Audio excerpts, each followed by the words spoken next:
Sobat budaya, jumpa lagi dengan saya, Amri Bayu Saputro dan narasumber kita Bapak Budi Susanto dalam acara Baris Bahas Keris.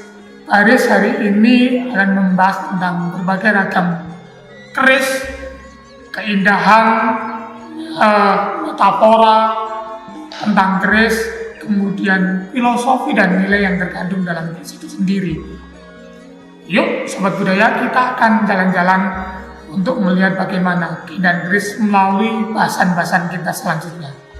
Sobat budaya, nah kita akan mengulas salah satu bentuk artefak yang cukup unik. Dia dibilang keris juga tidak, dibilang apa juga tidak, tapi ini lebih mirip ke pedang ya Pak Budi ya. Nah, kalau dalam sejarahnya kita mengenal istilah katgo. Katgo itu adalah embrio daripada sebilah keris. Sebelum keris terbentuk secara sempurna, maka embrio awalnya adalah bentuk katgo. Katgo itu sebilah pedang yang sangat spesifik, tapi dia itu tanganan atau alat pegangnya itu terbuat juga dari besi dan sangat sederhana. Tapi katgo ini berbeda dengan pedang-pedang yang ada di Eropa. Nah, mungkin yang kita saksikan ini lebih mirip katgo, tapi ada banyak yang mengistilahkan ini sebagai pedang sabet. Nah, untuk lebih jelasnya, bagaimana kita tahu apakah ini pedang katgo atau pedang sabet, mungkin Pak Budi bisa menjelaskan secara rinci. Ini adalah pedang sabet ya, di mana dibangun sebuah kerajaan.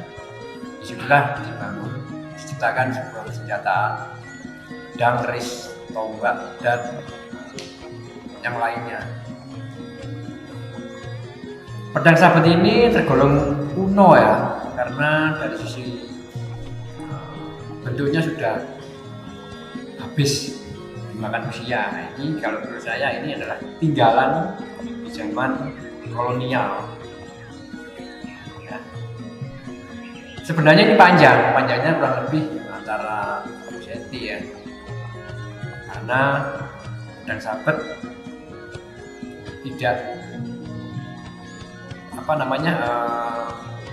tidak pendek, karena diciptakan namanya pedang,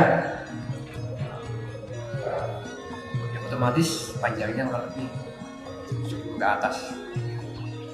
Nah, ini ditemukan dengan kondisi seperti ini, dan masih terawat gitu.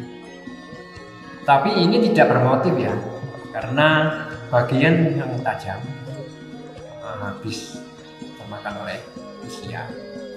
Jadi kalau menurut saya ini adalah pedang sabet peninggalan zaman kolonial. Justru kolonial ya, lebih mudah lagi ya. Mudah lagi. Kalau melihat fisiknya, berarti ini temuan di air, arkeologi underwater. Ya, jadi kalau temuan sungai itu selalu habis di bagian milah, tapi di bagian jenisnya ini enggak ya, masih utuh gitu. Ini termakan oleh korosi air. Jadi Museum Ganesha dilestarikan, milik seseorang atau petinggi zaman perang gitu. Nah, sobat budaya, kita lebih tahu lagi. Akhirnya benda ini adalah pedang tinggalan masa kolonial, jadi usianya lebih muda lagi. Makanya unsur Eropanya sangat kentara ya.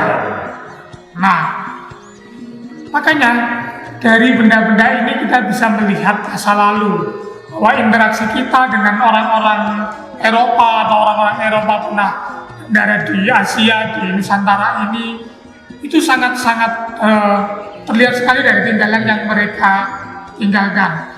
Bahkan menurut asbabul nuzulnya, Nusantara ini pernah disinjai banyak negara, mulai dari VOC, Inggris, kemudian Prancis, kemudian Belanda, bahkan sampai Inggris, hanya karena memperebutkan rempah yang ada di Nusantara.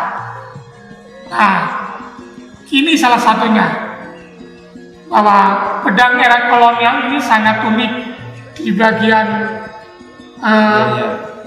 jujurnya sama di bagian ornamen di konjonya ini.